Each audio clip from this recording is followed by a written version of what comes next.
सुनाते हैं आपको निर्जला एकादशी की कहानी। वीडियो पसंद आए तो चैनल को लाइक करें, शेयर करें, सब्सक्राइब करें। भीष्मसेन व्यास जी से कहने लगे कि हे पितामह, भ्राता युधिष्ठिर, माता कुंती, द्रौपदी, अर्जुन और नकुल और सहदेव आदि सब एकादशी का व्रत करने को कहते हैं, परंतु महाराज मैं उसे कहता हूँ कि भाई मैं भगवान की भक्ति, शक्ति, पूजा आदि तो कर सकता हूँ, दान भी दे सकता हूँ, परंतु भोजन के बिना नहीं रह सकता। इस पर व्यास जी कहने लगे कि हे भीष्मसेन, यदि तुम नरक को बुरा और स्वर्ग को अच्छा समझते हो तो प्रति मास की दोनों एकादशियों को अन्न मत खाया करो।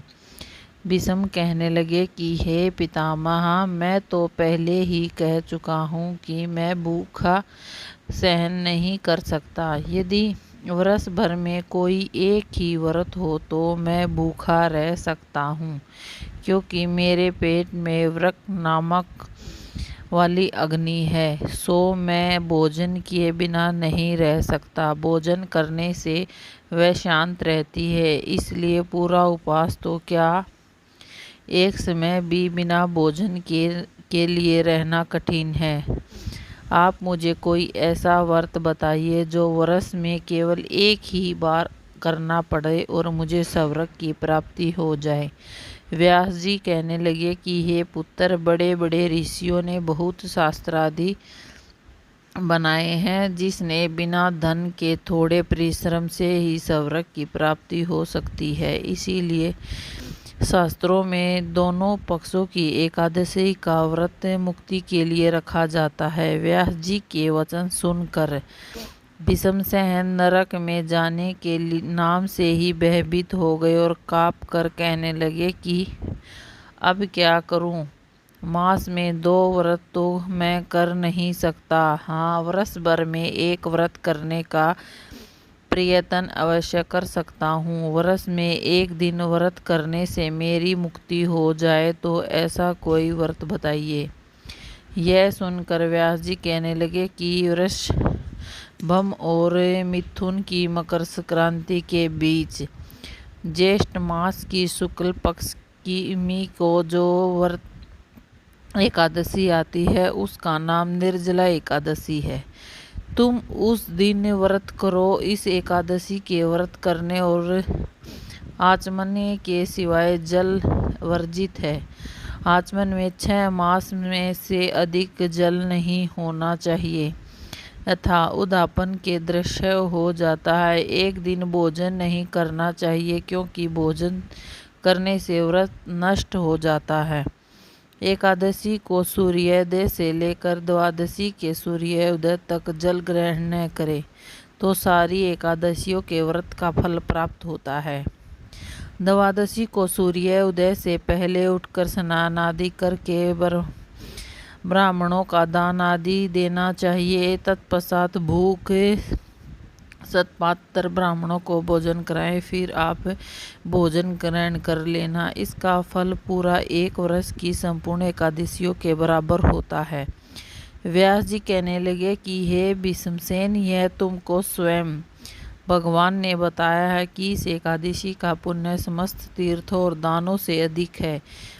केवल एक दिन मनुष्य निर्जल रहने पर पापों से मुक्त हो जाता है। जो मनुष्य निर्जला एकादशी का व्रत करते हैं उनकी मृत्यु के समय यमदूत आकर नहीं घेरते, वरन भगवान के स्पर्श और पुष्प विमान में बैठाकर स्वर्ग को ले जाते हैं। संसार में सबसे श्रेष्ठ निर्जला एकादशी का व्रत है, इसलिए यत्न के साथ इस व्रत को करना चाहिए। उस दिन ओम नमो भगवते वासुदेवाय का मंत्र जाप करना चाहिए और गोदान करना चाहिए।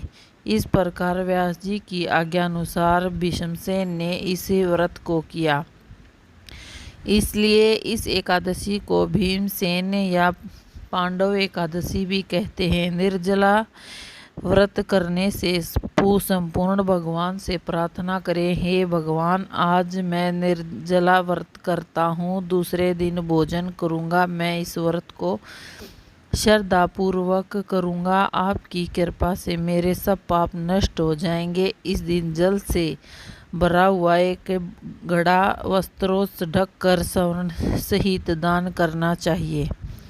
जो मनुष्य इस व्रत को करते हैं उनको करोड़ों फल सोने के दाने का फल मिलता है, और जो इस दिन अनागिक करते हैं फल तो वर्ण ही नहीं किया जा सकता। इस एकादशी के व्रत में मनुष्य विष्णु लोक को प्राप्त होता है।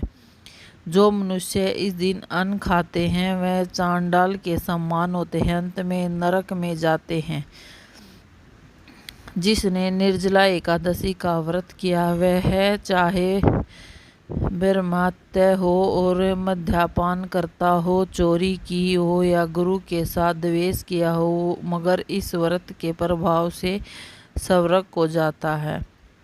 हे कुंती, जो पुरुष या स्त्री श्रद्धापूर्वक इस व्रत को करते हैं उनकी अग्रतलिक कर्म करना चाहिए। प्रथम भगवान की पूजन, फिर गोदान, ब्राह्मणों को मिष्टान व दक्षिणा देनी चाहिए। जल से भरे कलश का दान करना चाहिए। निर्जला के दिन अन्न, वस्त्र, उपहार आदि का दान भी करना चाहिए। जो मनुष्य भक्ति पूर्वक इस कथा को पढ़ते हैं या सुनते हैं उन्हें निश्चय ही स्वर्ग की प्राप्ति होती है। वीडियो पसंद आए तो चैनल को लाइक करें, शेयर करें और सब्सक्राइब करें।